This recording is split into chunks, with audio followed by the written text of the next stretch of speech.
Hello, welcome back to another video, people. Welcome back to the YouTube channel. And yeah, make sure to leave a like on the video and subscribe if you are new. We're trying to reach 1K before the Premier League season ends, and we're trying to reach 800 this month, people. But listen, back with another just random video to just talk when it comes to West Ham United because there isn't much news past the transfer window. However, when it comes to West Ham United, obviously we haven't played in 2 weeks. We played Brentford. Um, on Saturday. Well, it will be 2 weeks roughly by the time we get to this game week.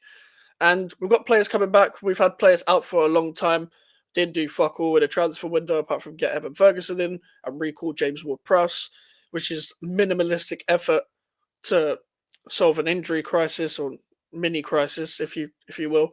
But to be honest with you, I'm looking forward to some players coming back, including Jean-Claire Todibo, who we're talking about today, who's returning, or has returned to training, and apparently was always estimated to come back around this time. And obviously, I think Alvarez picked up a knock against Chelsea. Irving held his own to an extent. Um, and Alvarez will probably come back against Brentford, I assume, because seems to be the go-to midfield. Alvarez and Souček right now. I think Alvarez is a big letdown, to be honest, but whatever it is, what it is. Somerville's apparently out for 2 months, as we discussed last week. Guilherme got a few more minutes. I feel like he deserves way more of a chance. I feel like he should be occupying the right wing back spot, and Bowen, Ferguson, and well, I guess we don't have much choice. I guess I'll say Paquetá for now as the front three. Paquetá played in the left 10, and Emerson played left wing back. But Todibo, Jean-Claude Todibo's back. Obviously, he's been injured for a very long time. He actually got injured on Julio Lopetegui's last game for West Ham United as a manager when we lost 3 or 4-1. I can't remember what the score was against Manchester City. Well, we lost. We lost. That's the main point. We lost the game. I think it was 3-1.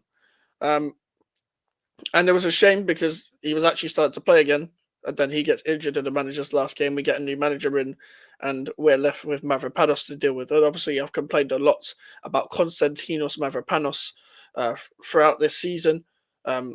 Has had a couple good games here and there, but I've maintained throughout the start of the season till now that the guy can't play well week in, week out. He's someone that comes in and does well as a squad player now and then for the odd game where the level of the opponent is really low. He can hold his own, and then he can get more confident on the ball and make less mistakes.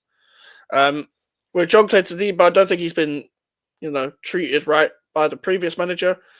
Obviously, there's always rumours of him leaving, but he's literally on loan. Nonsense. He's on loan at West Ham with an obligation to buy, so he's not going anywhere until the next summer, not this summer. That's coming up. So with Todibo, he's always maintained that he's happy here. I hope so. I hope he's ready. Even responded to fans in comments of Instagram posts being like, "Don't believe what you see online. I'm happy here," which is fair enough. Good on you. Good on you. I feel like this is his time to take the Premier League by storm now to show his real quality. Because to be fair, since Graham Potter has come into West Ham United, one of the things you can say is that he hasn't fixed the defence because he can't really with the personnel he has. But at the same time, he has organised the defence a lot better than under the previous manager, even with worse personnel, even with less options at his belt. Lopetegui had the back four of Emerson, Kilman, Todibo, and Wan-Bissaka and somehow managed to fuck it up. Same with the fact that he had Todibo at his helm and chose to play Mavropanos over him at times. It's like any little mistake that Todibo may or may not make, people seem to criticize, but apparently we've got to get behind Konstantinos Mavropanos because apparently that's scapegoating if we criticize him specifically. But really, it's not. And we're just criticizing what we see. We're just saying what we see on the pitch. And I think Todibo gives you that different kind of calmness, a lot more confidence playing on the ball where he takes the right amount of touches at the right times. Where he needs to take more touches, he will. When he doesn't take as much touches, when he doesn't need to, he won't. Knows when to pass at the right time. Very good aerially as well. And this is the thing, like, there's been times where we could have conceded more if we didn't have him and Kilman together. He also makes Kilman a lot better because partnerships is what's centre-backs are about. Now, Kilman looks a lot worse without Mavropanos. I mean, with Mavropanos, sorry. He actually did better alongside Cresswell and Sufel, two fullbacks in the back three, as we discussed before. And I think Todibo covers for what Kilman lacks. When Kilman's getting beat in the air, when players and teams are targeted to run him behind against West Ham United, Todibo's the one to recover and intercept. He's the one to almost bounce off Kilman pause when it comes to both of their attributes actually working together. And he's got great aerial ability. He's very, very strong. Like, think about a perfect game to prove how strong the guy is Liam Delap. The game against Ipswich where we won against Ipswich 4-1. Liam Delap has weighted every centre-back he's come up against pretty much, apart from like the Liverpool centre-backs or whatever. Todibo's one of the guys that, okay, he felt a barge for Liam Delap and he got barged off the board. He was like, okay, you want to play that game? We can play that game. We didn't see a thing of Liam Delap since then in that game. In that specific game, we didn't see him for the rest of the 90 because Todibo had him. He's a level ahead. He's actually a level ahead of a lot of the centre-backs in the league, but the problem is we don't get to see that week in, week out because of how poor the structure was under the previous manager, but also he's been injured under Graham Potter. I think three at the back almost benefits us even more because now that we've got the personnel to come back, we can almost line up a lot differently. We could line up a lot differently because we've got Leicester, we've got more attackers now. We've got more attackers. So if it was up to me, and we'll discuss this more getting closer to the Brentford game, but a back three of Kilman, Todibo, and Wan-Bissaka in possession would work. Obviously in possession.